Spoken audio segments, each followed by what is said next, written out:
Akhirnya, dunia One Piece menyaksikan momen yang telah lama dinanti. Wajah asli Rocks disebek terungkap. Sang legenda yang selama ini hanya dibicarakan dalam bisikan dan bayang-bayang sejarah, kini menatap balik dunia, memperlihatkan sorot mata yang penuh ambisi dan membara. Mata itu mirip mata Marshall D. Teach. Telah terkonfirmasi, Teach adalah anak Sebek. Dunia pun menerima kenyataan pahit bahwa Yonko tergelap yang kini mengincar tahta dunia adalah putra dari sosok paling berbahaya dalam sejarah. Namun, kejutan tidak berhenti di situ. Saat wajah Sebek ditampilkan secara penuh, ada satu hal yang mengusik mata para pengamat jeli. Separuh wajah Sebek sangat mirip dengan seseorang yang tak pernah dianggap serius bagi si badut. Maka kita dihadapkan pada satu fakta mencengangkan, bagi mungkin juga anak Sebek. Saudara Teach hanya berbeda ibu. Dari sinilah sebuah teori besar muncul ke permukaan, bahwa Bagi dan Teach adalah dua anak dari satu raksasa sejarah, dipisahkan oleh nasib, dibesarkan dalam arah berlawanan, namun ditakdirkan untuk memainkan peran penting dalam akhir dunia lama. Teach mewarisi amarah dan kekuatan, Bagi mewarisi kecerdikan dan kemampuan bertahan. Satu tampil sebagai ancaman terang-terangan, yang lain menyusup sebagai lelucon yang tak diperhitungkan. Dalam jagat One Piece, Bagi The Clown adalah sosok yang tampak mudah ditebak, konyol, pengecut, cerewet, dan selalu terlibat dalam kekacauan yang lebih besar dari kemampuannya. Ia tampil seperti bayangan dari tokoh utama, berisik seperti Luffy, tapi tanpa kekuatan, ambisius seperti Shanks, tapi tanpa wibawa. Sejak kemunculan perdananya di East Blue, Bagi lebih sering memancing tawa daripada rasa hormat. Dia dijuluki Bagi si badut, dan dunia pun tertawa bersamanya, atau lebih tepatnya, menertawakannya. Namun, gelar demi gelar terus menempel pada namanya. Mantan Shichibukai, Komandan Pemberontakan Impel Down, pemimpin organisasi bawah tanah Bagies Delivery, dan puncaknya, Yonko, salah satu dari 4 kaisar laut. Dunia gempar. Banyak yang mengira ini lelucon nasib, sebuah keberuntungan konyol yang membuat si bodoh mendadak jadi raja. Tapi benarkah itu hanya kebetulan? Bagi bukan sekadar bertahan. Dia berkembang.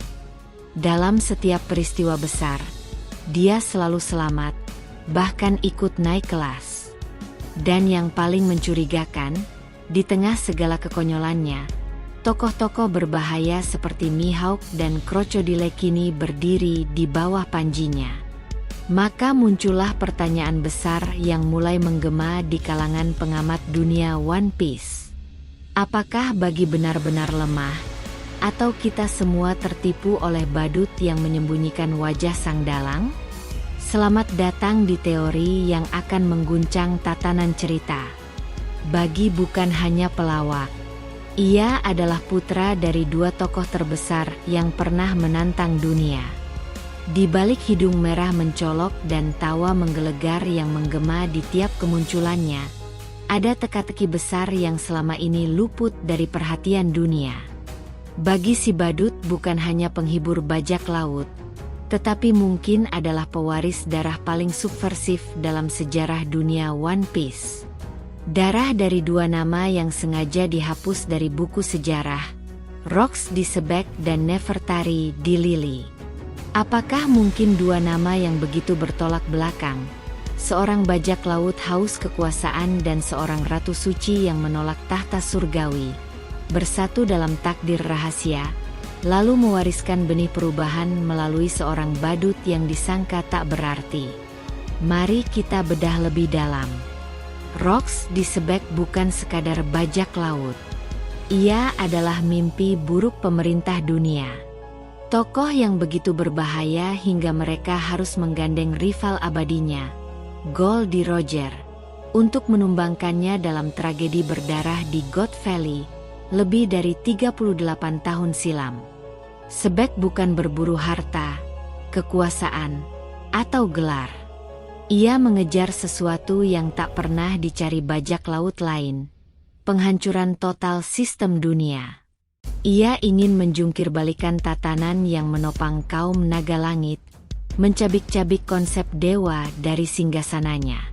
Inilah yang membuatnya berbeda, dan jauh lebih berbahaya. Ia adalah bajak laut dengan ideologi, bukan sekadar nafsu. Dan di balik ambisinya, terselip satu ciri khas, huruf D, di tengah namanya. Simbol kehendak purba yang menentang para dewa. Simbol yang hanya diwariskan pada mereka yang berani menentang langit. Rox adalah dia yang ingin membakar surga. Di sisi berlawanan dari spektrum sejarah, kita mengenal sosok lain yang jauh lebih tenang namun tak kalah berani. Nefertari di Lili, Ratu Alabasta, leluhur Vivi, dan satu dari 20 raja pendiri pemerintah dunia. Namun Lili berbeda. Ketika para raja lainnya menerima kehormatan menjadi naga langit dan tinggal di Maria Joyce, Lili justru menolak surga. Ia memilih kembali ke Alabasta, ke tanah rakyatnya. Sebuah keputusan yang tampaknya sederhana, tetapi sebenarnya revolusioner. Ia menyadari bahwa kekuasaan surgawi adalah kebohongan besar, dan ia tak ingin menjadi bagian dari dosa kolektif itu. Itulah kenapa ia menghilang secara misterius setelah Reverie pertama. Dalam surat terakhirnya, yang dikirim lewat 800 tahun dan diterima oleh Nefertari Kobra, Lili memperingatkan tentang dan kehendak sejati yang akan bangkit untuk menantang para dewa. Dan satu fakta yang sering dilupakan, nama lengkapnya adalah Nefertari di Lili. Simbol yang sama, kehendak yang sama, tapi dengan jalan yang berbeda dari Rox. Kini mari kita kembali ke Bagi. Sosok yang tampilannya tampak bertolak belakang dengan darah revolusioner, namun jejaknya menyimpan banyak misteri.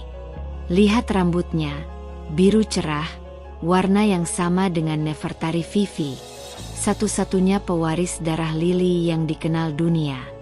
Warna ini bukan umum di dunia One Piece. Ini bukan pilihan desain acak. Ini adalah sinyal visual dari silsilah kerajaan yang disamarkan di bawah topeng badut. Lihat matanya, tajam, dengan bulu mata mirip sebek, dan menyimpan kegilaan yang familiar. Ada keganasan terpendam, seolah menyembunyikan sesuatu yang lebih besar dari sekadar ambisi menjadi kaya. God Valley terjadi 38 tahun lalu. Bagi dan Shanks diperkirakan lahir atau ditemukan tidak lama setelah itu.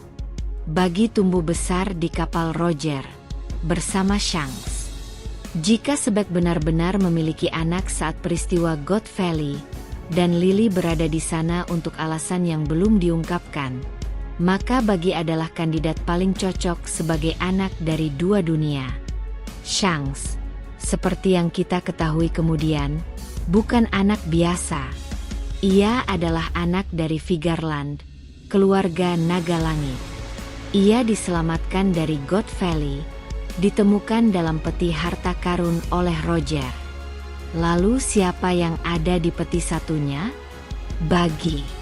Mungkin ia bukan hanya partner konyol Shanks, tapi pewaris darah yang jauh lebih berbahaya dari Shanks, darah Sebek dan Lili. Mengapa Bagi tidak pernah diketahui menyandang D? Mungkin karena sejarahnya telah dihapus. Sebagaimana pemerintah dunia menghapus semua tentang Rox dan menyembunyikan identitas Shanks. Bagi tumbuh sebagai pelawak bajak laut, penutup identitas yang aman dan tidak mengundang kecurigaan. Bagi mungkin adalah satu-satunya orang di dunia yang menyatukan dua garis keturunan paling berbahaya. Sebek, si yang ingin menghancurkan para dewa secara terang-terangan. Lily. Roya tahu siapa bagi sebenarnya. Ia tahu anak ini adalah warisan dari musuhnya, tapi juga anak yang tak berdosa. Dan seperti Goldie Roger yang menyandang Dee, ia percaya Bagi akan punya peran tersendiri. Roger ingin menjaga Bagi agar tak jatuh ke tangan pemerintah dunia, menyembunyikannya sebagai kru, agar suatu hari nanti, ketika waktunya tiba, dia bisa muncul sebagai pemimpin dari tatanan baru. Shanks adalah wajah diplomasi, Bagi adalah wajah kebodohan. Tapi keduanya mungkin berasal dari panggung God Valley yang sama, dan di balik tirai sejarah yang dilenyapkan, mereka adalah pion terakhir yang sedang dipersiapkan untuk mengguncang dunia. Di balik kegilaan dan tawa, tersembunyi masa lalu yang luar biasa. Tak banyak yang menyadari bahwa di masa kejayaannya, Bagi dan Shanks adalah dua anak muda yang tumbuh bersama di kapal bajak laut terkuat sepanjang sejarah, di bawah komando sang raja bajak laut, Goldie Roger. Mereka bukan penumpang gelap. Mereka bukan anak-anak yang kebetulan tersesat. Mereka adalah bagian dari ekspedisi terakhir Roger menuju Laktal, perjalanan suci yang hanya sedikit makhluk di dunia ini bisa mengikutinya. Dalam kapal Roger, mereka diasuh oleh orang-orang yang bukan hanya kuat, tapi ikonik dalam sejarah dunia. Silvers Rayleigh, sang tangan kanan Raja Bajak Laut, pengguna haki tingkat tinggi yang bahkan di usia tua mampu melawan Admiral Borsalino. Skipper Gaban, sosok misterius yang dipercaya sebagai salah satu petarung terbaik Roger. Dan tentu saja, Goldie Roger sendiri, pemilik Haoshoku Haki yang mampu membuat musuhnya pingsan hanya dengan kehadiran. Jika Shanks tumbuh menjadi pendekar Haoshoku yang mampu menandingi Kaido, dan membuat Admiral Granbull gemetar hanya dengan kehadirannya, mengapa kita percaya bahwa Bagi keluar dari kapal itu tanpa kemampuan sama sekali? Mereka dilatih bersama, bertualang bersama. Lalu, kenapa nasib mereka seperti langit dan bumi? Inilah pertanyaan yang menggelitik banyak penggemar. Jika Shanks menjadi Yonko karena kekuatan dan pengaruh, kenapa Bagi juga menjadi Yonko padahal terlihat seperti pecundang? Ada kemungkinan Bagi tidak ingin terlihat kuat dan pura-pura menjadi lemah untuk menyembunyikan sesuatu. Dan jika kita lihat rekam jejaknya, kemungkinan ini jauh lebih masuk akal. Di Impel Down, Bagi tidak hanya selamat dari kekacauan, ia juga mampu mengendalikan ribuan tahanan tingkat tinggi tanpa menunjukkan rasa takut yang nyata. Di Marineford, di tengah perang antara Wittebeard dan pemerintah dunia, Bagi berkeliaran di medan perang tanpa cedera berarti. Ia menghadapi momen-momen yang bahkan membuat Luffy babak belur. Namun ia terus berdiri, bahkan mengomando kamera siaran langsung. Bara-bara no Mi miliknya bukan hanya membuat tubuhnya bisa terpisah, tapi juga kebal terhadap serangan tebasan. Ini menjadikannya salah satu counter alami bagi pendekar pedang, bahkan yang sekuat Mihawk. One Piece tidak pernah secara eksplisit menunjukkan bagi menggunakan haki. Tapi kita harus ingat, haki tidak selalu ditampilkan secara visual, terutama untuk karakter yang belum waktunya bersinar.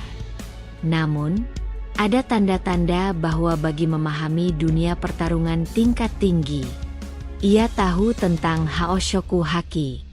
Ia mengenali aura kekuatan dari karakter lain, seperti Shanks dan Mihawk.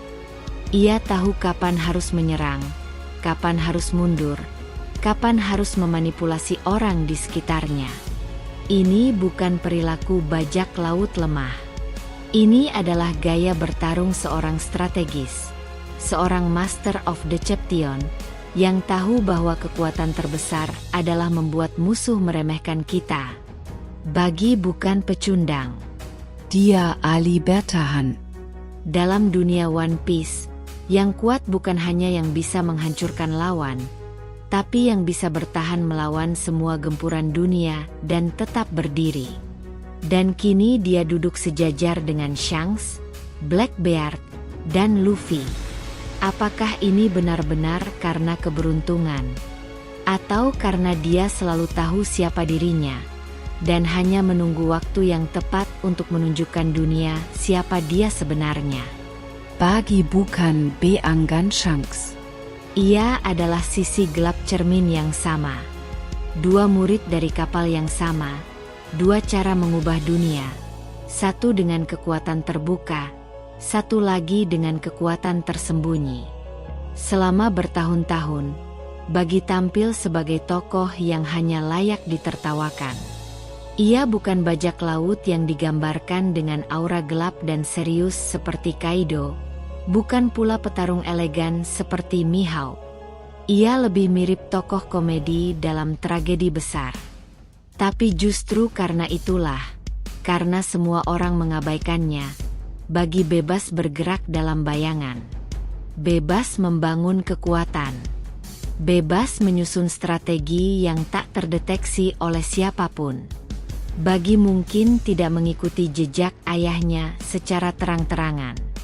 Tapi jika benar ia adalah putra Rocks di Sebek, maka ia telah mengembangkan bentuk perlawanan yang lebih halus namun jauh lebih efektif.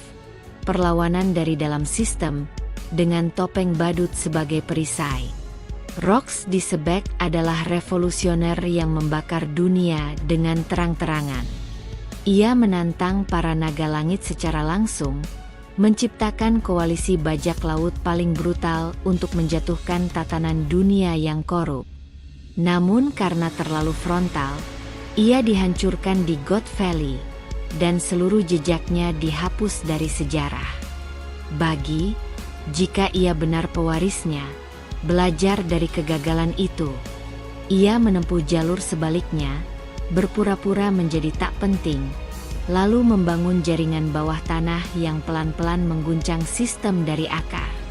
Lihat bagaimana ia membentuk Kroskil, sebuah struktur yang berbalik dari sistem lama.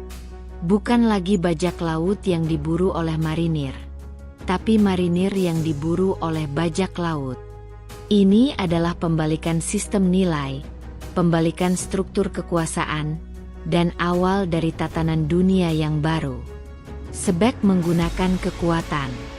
Bagi menggunakan ilusi, reputasi, dan kebingungan massa. Tapi tujuan mereka sama, menggoyahkan langit. Bagi adalah master of branding. Ia tahu bahwa dunia lebih mudah percaya pada ilusi daripada kenyataan. Ia mengeksploitasi reputasi lamanya sebagai kru roya. Ia membuat para tahanan Impel Down percaya padanya. Ia membiarkan dunia berpikir dia memimpin Crocodile dan Mihawk, padahal keduanya hanya memanfaatkannya. Tapi yang paling cerdas dari semua itu adalah Bagi tidak menyangkal. Ia ikut bermain. Dan dunia pun terjebak. Kini, denken Kroskil, Bagi bukan lagi bajak laut biasa. Ia adalah politisi, pemain media, dan mastermind strategi bawah tanah. Ia menjual jasa, memburu kepala angkatan laut, dan membangun sistem ekonomi alternatif di dunia bajak laut. Ia menaklukkan pikiran dan persepsi. Di permukaan, buah bara-bara Nomi milik Bagi tampak seperti lelucon visual. Ia bisa memisahkan tubuhnya, terbangkan bagian-bagian tubuhnya, atau mengejutkan lawan dengan kepala melayang. Tapi mari lihat lebih dalam. Buah ini membuat Bagi kebal terhadap semua serangan tebasan. Di dunia One Piece, di mana sebagian besar pendekar kuat adalah ahli pedang, termasuk Mihawk, Zoro, Fujitora, Bagi secara teknis tidak bisa dilukai oleh mereka. Bahkan jika tubuhnya diiris, ia tak terluka. Ini menjadikannya counter alami bagi banyak pejuang elit. Lalu bayangkan jika kekuatan ini digunakan secara serius dalam mereka tahu betul level kekuatan satu sama lain. Mereka tahu masa lalu, kekuatan tersembunyi, trauma, rahasia, dan garis keturunan masing-masing. Tidak ada ketakutan. Tidak ada kekaguman buta. Hanya satu hal pemahaman yang mendalam, bahwa kekuatan mereka sebenarnya selevel, meski memilih jalan berbeda. Shanks menempuh jalan kehormatan dan diplomasi. Bagi memilih menyamar di balik kegilaan dan komedi. Tapi di balik dua jalan itu, mereka tetap sama. Sama-sama pewaris era Roger. Sama-sama mengusung nama besar tanpa perlu diumumkan. Dan sama-sama memiliki peran besar dalam membentuk era baru. Itulah sebabnya, dalam diam hanya mereka berdua yang tahu siapa satu sama lain sebenarnya.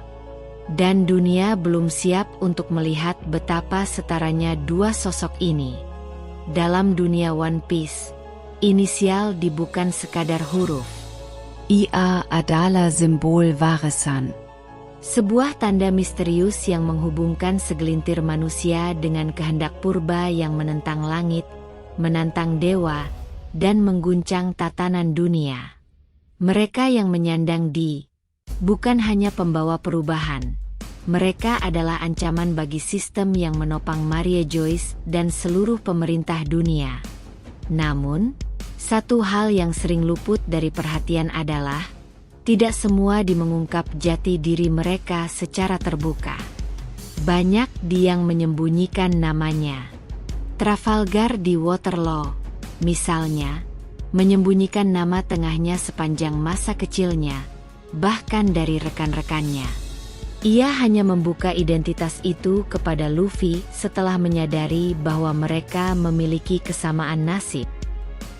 Portgas Diaz pun tumbuh tanpa mengetahui siapa ayahnya atau arti dari nama yang ia warisi. Dunia mengenalnya sebagai anak bajak laut biasa. Padahal darah Roger mengalir dalam nadinya. Jika nama begitu penting, mengapa para pewarisnya justru tidak menyadarinya atau bahkan menutupinya? Jawabannya bisa jadi karena bukan hanya warisan nama. Ia adalah beban, kutukan, dan kekuatan sekaligus. Dan disinilah posisi bagi menjadi sangat menarik.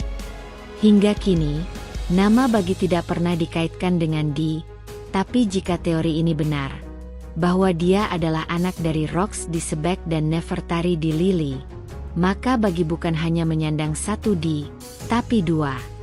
Jika bagi tahu bahwa dirinya adalah anak dari dua simbol perlawanan terbesar terhadap pemerintah dunia, maka langkah terbaik yang bisa ia ambil adalah berpura-pura tidak tahu. Dan itu mungkin satu-satunya alasan ia masih hidup sampai sekarang. Pemerintah dunia bukan sekadar takut pada mereka menghancurkan segala yang terkait dengannya. Rocks di Sebek dihapus dari sejarah.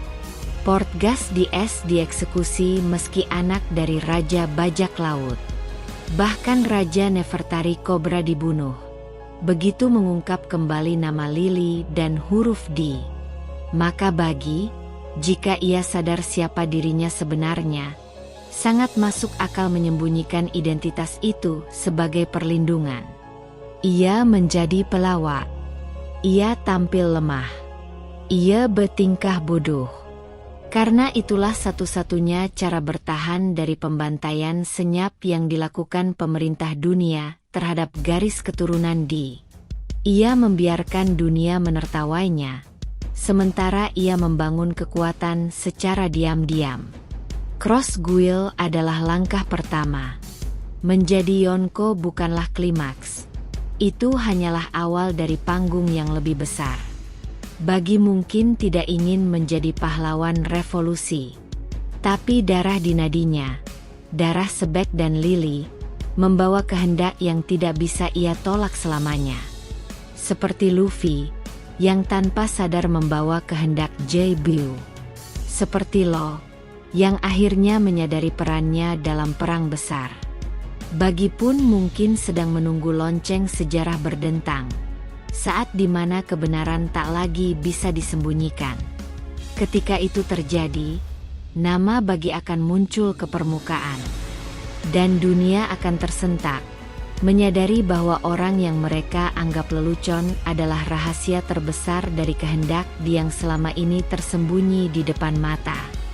Semakin jauh kita menelusuri jalan cerita One Piece, semakin jelas bahwa Bagi bukan hanya karakter pendukung.